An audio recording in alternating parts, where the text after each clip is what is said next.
This week on the Digital Coffee, better call to action buttons for your Instagram business profile, better insights for your TikTok ads, and you can SEO your LinkedIn content. All that and more after this.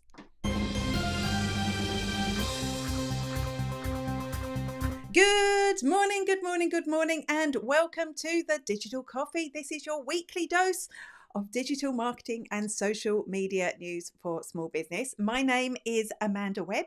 I am an ROI mentor, trainer, and consultant. What does that mean? That means that I help businesses just like yours to get more money, more profit from the time, the energy, and the cash that you spend on your digital marketing. And I have a swathe of Google Analytics courses coming up, which I will be telling you about later on. But I have a big announcement to make. I can see we've got Mark here from Pocket Video School. If you're watching, he's on YouTube. If you're watching on LinkedIn, give us a special shout out because this bit of news is for you. And if you're watching on Facebook, a big hello to you as well. And of course, if you're watching on Twitter, well, I say hello, but I can never see your comments, so I will come back and see you later. The big announcement is that the Digital Coffee Extra Shot is back. What is the Digital Coffee Extra Shot? Well, that is the follow-up, the after show. Yeah, we're cool. Like The Apprentice, you're fired, or like that thing they had on Big Brother, Big Brother's little brother. We have our own cool follow-up show as well over on LinkedIn Audio, where I am joined by amazing co-host Making Sang, where we discuss these stories in more detail. And the beautiful thing about LinkedIn Audio is you can come and share your thoughts and your opinions on these stories, even if they're the exact opposite to my thoughts and my opinions. And that's why I've got a big QR code on the screen now. I will remember to put it up later, but if you scan that, that will bring you directly through to the event on LinkedIn. So I'm hoping to see some of you there later on. Okay, do give us a shout if you're watching on Facebook and LinkedIn. I know we've had a few problems with comments coming in from there before. I can see there's a few people watching, so if I'm not replying to your comment, it's because something isn't gelling or working properly, but I'll definitely come and chat to you afterwards. Now, I don't even remember, I did hold my mug up, but that's the second bit of news. I have finished my first cup of tea of the day. Yay! I'd love to know what it is that you are drinking. Like Mark has already told us, Mark is telling us that he's drinking a nice cup of coffee, decaf coffee. I wonder, is it because I don't drink decaf, but I wonder, Mark, you can tell me, is decaf coffee like non-alcoholic beer? Because actually when I drink non-alcoholic beer, particularly Guinness Zero, not an affiliate link, don't work for them, I actually feel like I'm drinking without the bad side effects, you know. I think it's pretty cool. Okay, with that, I shall move on. Do remember, if you're on LinkedIn, special shout out to people on LinkedIn today. If you're on Facebook, it is great to see you here too. We've got some epic news, so let's move on. Hello, this is Nicole from Wonderstars, and you are watching Digital Coffee with Amanda Webb. Have you added a call to action button to your Instagram profile?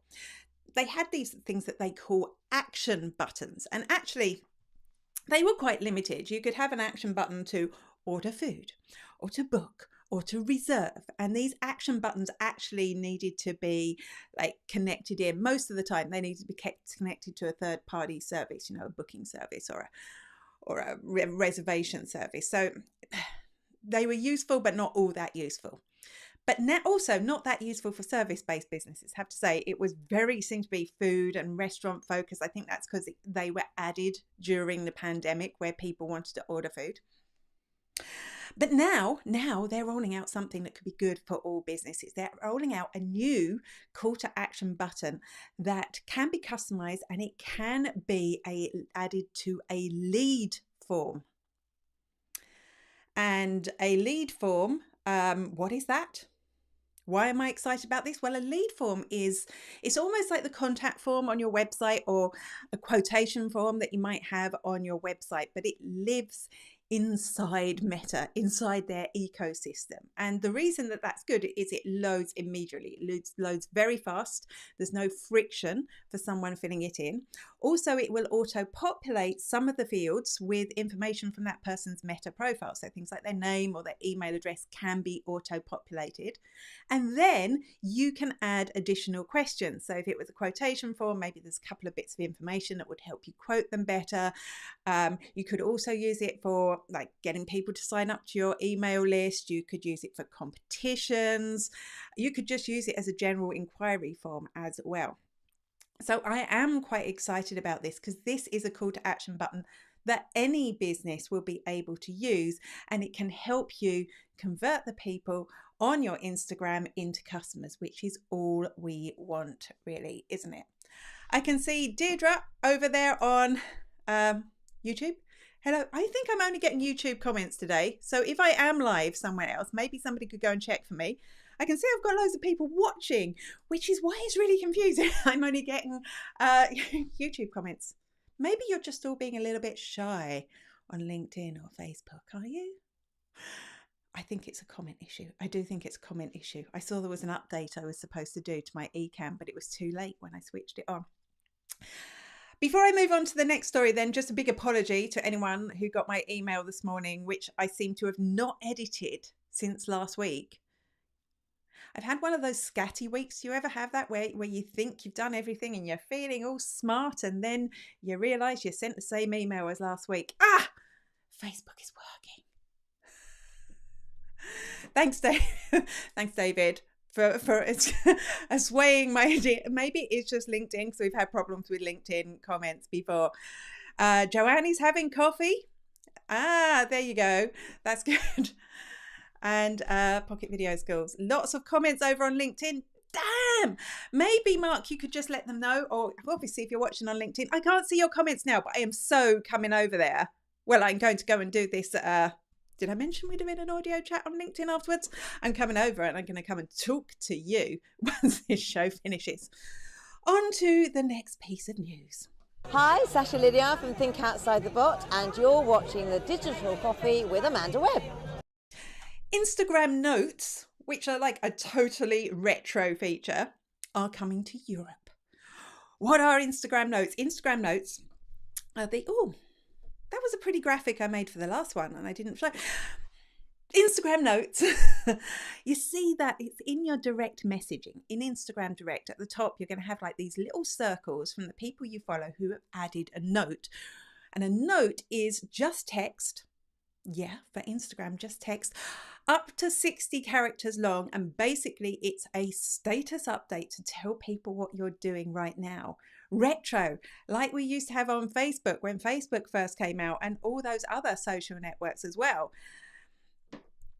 They're going to last for 24 hours. So in that way, they're similar to stories, kind of like a text-based version of a story. Initially, I was kind of like, does anyone even want this? Do they want this? And then I thought, actually, this could be really good for a business. Maybe you're having a flash sale and you want people to know, and it's only going to be up on your profile for 24 hours. People don't have to click into your stories. It is there where you want it to be. So I think this will be fabulous. I'm looking forward to seeing what other creative ideas businesses have for using it. Hello there to Marie Fleming on Digital Marketing. Great to see you here. Thank you for joining us over on Facebook. Do let us know what is in your mug. Is it tea? Is it coffee? Is it something else? I'd love to know. I've forgotten what button to press. Hang on. That one. This is Making Sang, First Name Making from the FOMO Creator, and you have been watching the Digital Coffee Show with Amanda Webb. If you're running ads anywhere, how do you know which ones are working best? How do you know which version of your creative, your image or your video or your text is working best? How do you know which audience is responding best to you? You rely on insights, and TikTok is the place where everyone's getting excited about ads right now. Facebook, yesterday's news. Facebook ads still work, just saying. But everyone is looking at TikTok, and TikTok have just redesigned their insights for their video ads. Obviously, their video ads, Amanda, they're on TikTok, video. They've updated those. So you're actually going to be able to see a lot more information about the ads that you run there, including things like which audience is working best, which is always good to know, right? So you'll be able to optimize now once you know which audience is working best. Maybe you want to optimize what you're doing for that specific audience. Whereabouts in the video people are actually clicking on the ad. And this could be good because, if they're watching the whole video and clicking at the end, that's one thing. If they're watching a small snippet of the video and then clicking, that's a whole other thing. Are they clicking at all? If they're not, or if they're not watching the video through, then it's time to reinvent your video and try it again to see if you can get better results.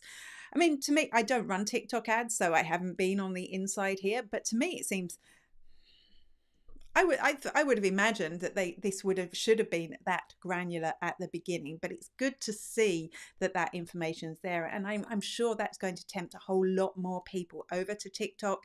It's definitely going to make the life of people who manage TikTok ads for other people a lot easier. Marie has a cup of tea. I would love to know, by the way, because as I've mentioned, big announcement. Did I tell you that we're reinstating the extra shot, the after show for this over on LinkedIn Audio? And previously, before Elon Musk took over Twitter, I always feel I'm never going to get any reach on Twitter when I say his name. But whenever Elon Musk took over Twitter, we stopped doing, we'd taken a few weeks off anyway, and I was just like, I'm not sure if I want to invest my time into Twitter anymore. And that's where we used to do the extra shot.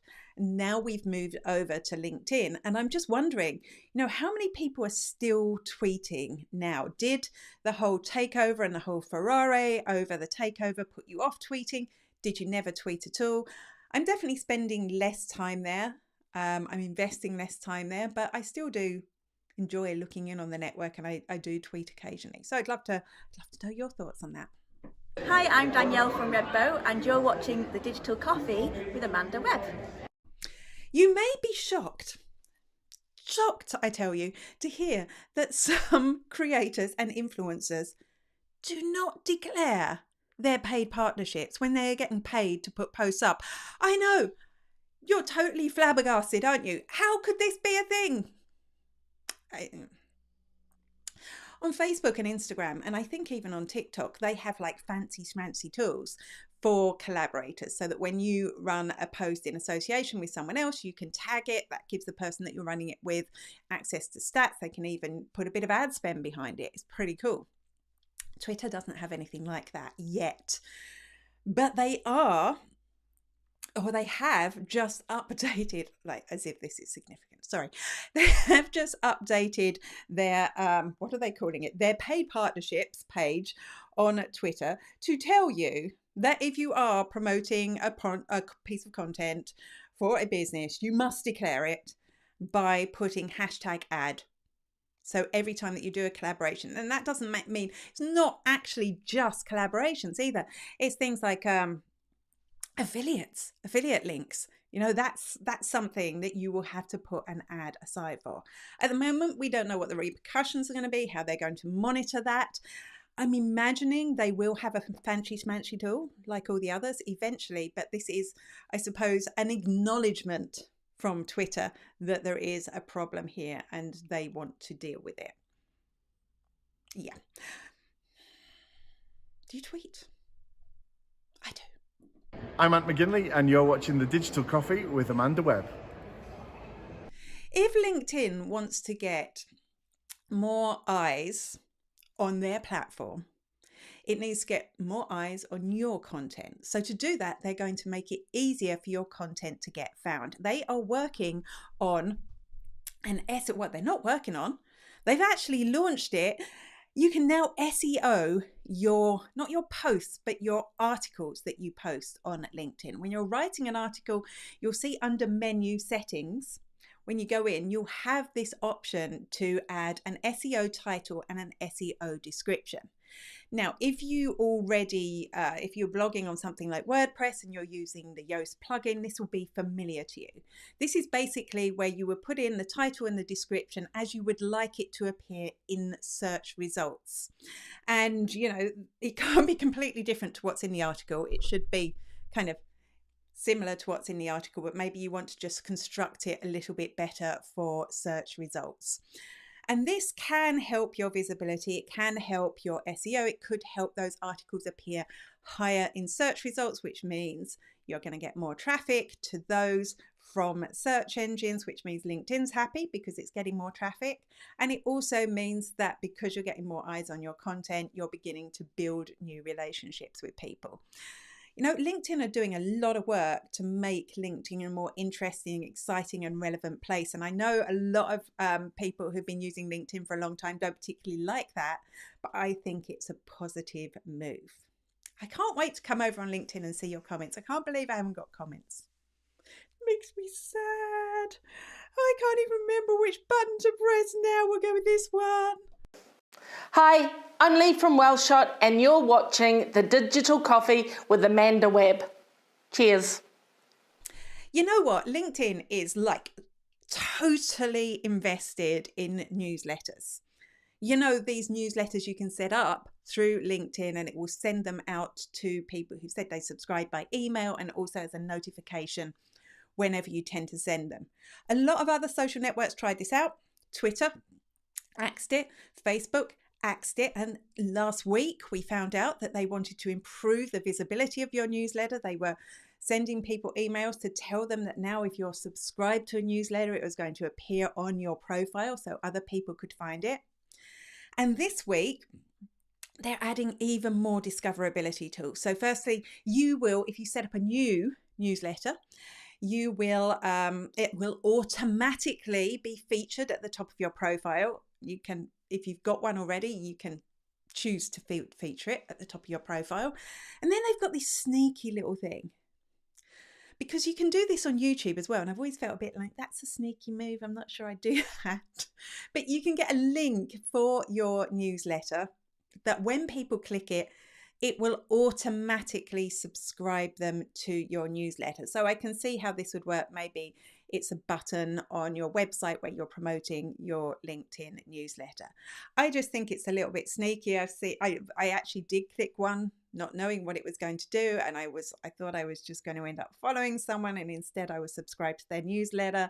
So I think if you're going to do that, you need to be 100% clear about what's happening, because the next thing you know, they'll start getting your newsletter in their inbox and they'll think that they're spamming you.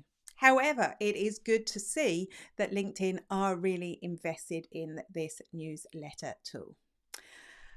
I can see Deirdre, I tweet, but I get less responses prior to Elon Shuffle. The API third-party thing is a pain. Yes, so for those of you that don't know what Deirdre's talking about, a while ago they stopped the API, which is what connects Twitter to maybe a third-party tool that wants to use it, like Twitterific was one. I can't remember what the other ones were.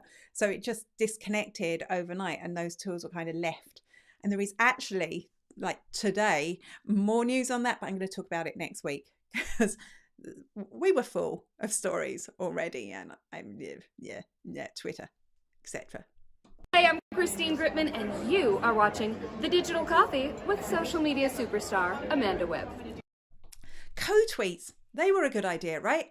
Co-tweets were, if, for example, you were running a show with an amazing person like May King, you could create a tweet for both of you. And you could, did I mention I'm doing a show with May King? You could create a tweet between the both of you, and it would go out to your respective audiences and it would be marked that it was from the both of you, so that single tweet could reach a lot more people. And algorithm wise, that would be good because all the likes and the engagement would be collated on that one tweet rather than having two separate tweets going out. I thought it was good. We never had access to it. I didn't have access to it. We were kind of hoping we would, myself and May King. We never had access to it, but I loved the idea. Sadly, it's getting axed. No more code tweets. So if you didn't get it, you're never getting it now. I do kind of hope, though, that seeing as the infrastructure is in place, they've written the code, it's all there. I do kind of hope that maybe something like this could make a comeback in a subscription service. That is all the video news for this week. But of course, you can join us at 10:30 a.m. If you scan this QR code, it will bring you directly to LinkedIn to our event where you can join in and you can chat with us. We have lined up guests already, so I really do hope that you can join us for the after show, the Digital Coffee Extra Shot, as we call it. If you can't, that's okay. I will be back here. I think I may need to pre-record it because I'm going to be in Edinburgh. That's a whole other thing. Both myself and May King are going to be in Edinburgh, but I will still be here. I will be back. Same bat time, same bat place next week. Until then, bye-bye.